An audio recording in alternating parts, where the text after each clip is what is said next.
نحمده ونصلي على رسوله الكريم أما بعد فأعوذ بالله من الشيطان الرجيم بسم الله الرحمن الرحيم يا أيها الذين آمنوا اتقوا الله حق تقاته ولا تموتن إلا وأنتم مسلمون۔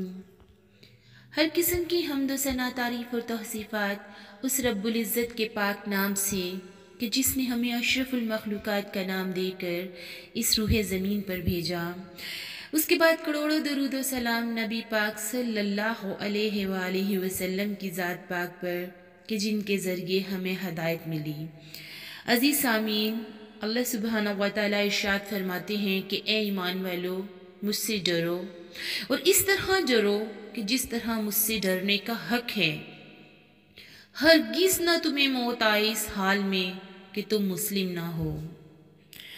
عزیز سامعین، جو حالات اس وقت دنیا کے ہیں، اس میں مسلمانوں کی حالت اگر بہتر ہوتی تو پھر غم و فکر کی کوئی بات ہی نہ تھی۔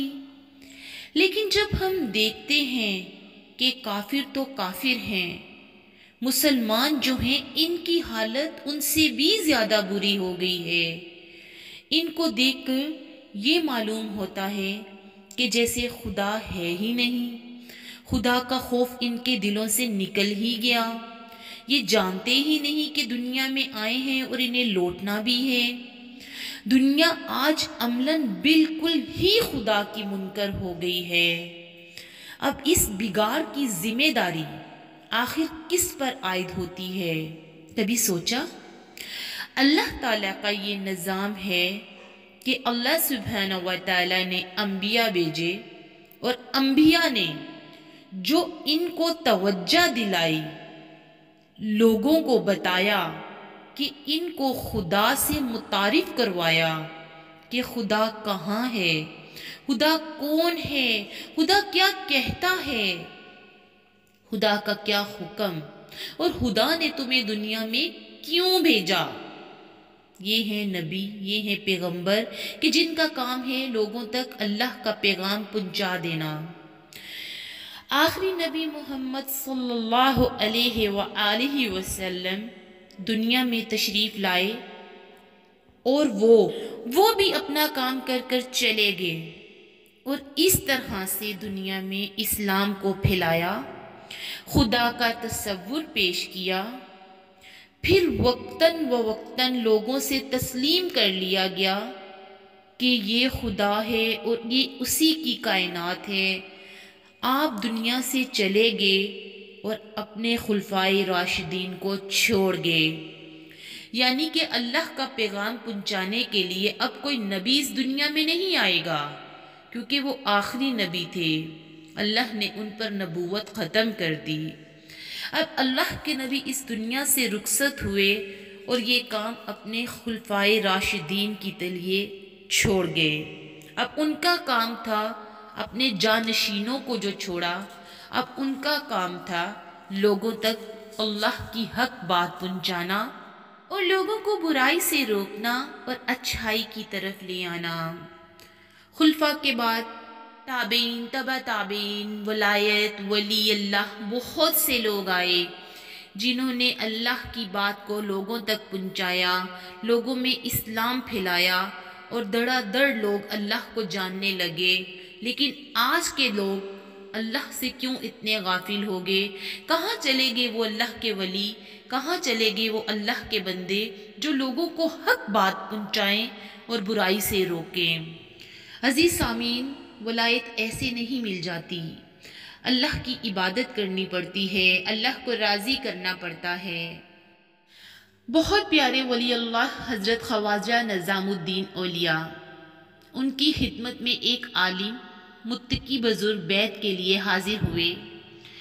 سارا دن وہ بزرگ حضرت خواجہ نظام الدین اولیاء کے معاملات کو دیکھتے رہے کہ مخلوق خدا کے ساتھ کیسے مصروف رہتے ہیں، لوگوں کے مسائل حل کرتے ہیں، ان کے دکھوں اور غموں کو سنتے ہیں، بعد ان کے حسب حال کچھ نہ کچھ حل بتاتے ہیں، دعائیں کرتے ہیں۔ رات کو اس بزرگ نے جانے کی اجازت چاہی آپ نے پوچھا کہ یہ تو بتاؤ کہ آئے کیوں تھے؟ انہوں نے عرض کی بیعت کے لیے آیا تھا۔ آپ نے فرمایا کہ بیعت کیوں نہیں کی؟ کہنے لگے صبح سے شام آپ کے معمولات دیکھے ہیں، سارا دن آپ مخلوق میں گھرے رہتے ہیں، اللہ کے لیے کون سا وقت نکلتا ہے؟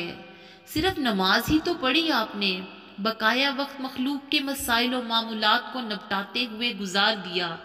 اس لیے میں نے اپنا فیصلہ بدل لیا کہ میں بیعت نہیں لوں گا، میں بیعت کے لیے کوئی اور جگہ ڈھونڈتا ہوں۔ خواجہ نظام الدین اولیاء ہنس پڑے، فرمایا کہ ہمارا دن دیکھا ہے، ہماری رات بھی دیکھ لو۔ وہ بزرگ رک گئے کہ چلو رات بھی دیکھ لیتے ہیں۔ رات ہوئی تو آپ نے عشاء کی نماز پڑھی، معمول کے کچھ وظائف کیے اور سو گئے۔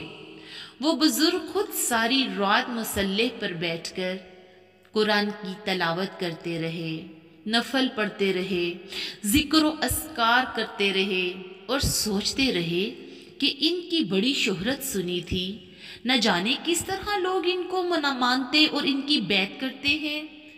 تہجد کے وقت حضرت خواجہ نظام الدین اولیاء اٹھے، چند رکعات تہجد کی پڑھی اور پھر نماز فجر ادا کی۔ وہ بزرگ آپ کے معمولات دیکھتے رہے۔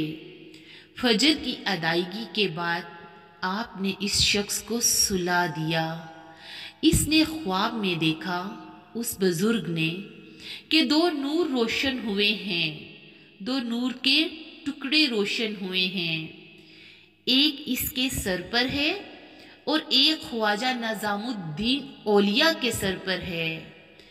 جو اس کے سر پر ہے وہ ایک ٹمٹماتے ہوئے چراغ کی طرح ہے، مدھم سی روشنی ہے۔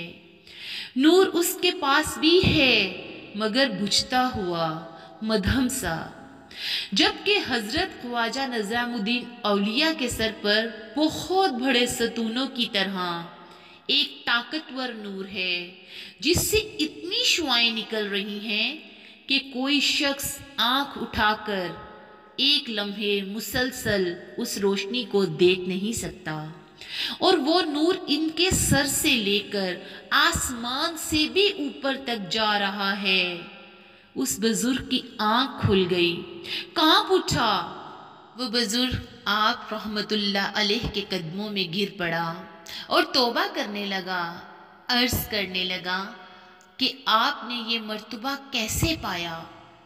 آپ نے فرمایا ولایت زیادہ نفل پڑھنے، تسبیح کرنے، زیادہ وظائف کرنے کا نام نہیں ہے۔ تم نے صرف ظاہری عبادت کو سب کچھ سمجھ لیا ہے۔ ولایت استقامت قلب و روح کا نام ہے، عمل صالحہ کا نام ہے۔ عمل صالحہ پہ قائم رہنا اور قلب و روح کو استقامت کے ساتھ رکھنے کا نام ولایت ہے۔ ولی اللہ ایسے ہی نہیں بن جاتے، اپنے آپ کو اللہ کی مخلوق کے لیے وقف کرنا پڑتا ہے۔ تم نے ساری رات عبادت میں اسی دھیان میں گزاری کہ میری ولایت میں کتنا درجہ ہے اور تمہارا کتنا درجہ ہے۔ تم ولایت کے طالب رہے، حالانکہ طالب تو مولا کا ہونا چاہیے۔ دنیا تو دنیا ہے، طالب آخرت بھی ہونی چاہیے۔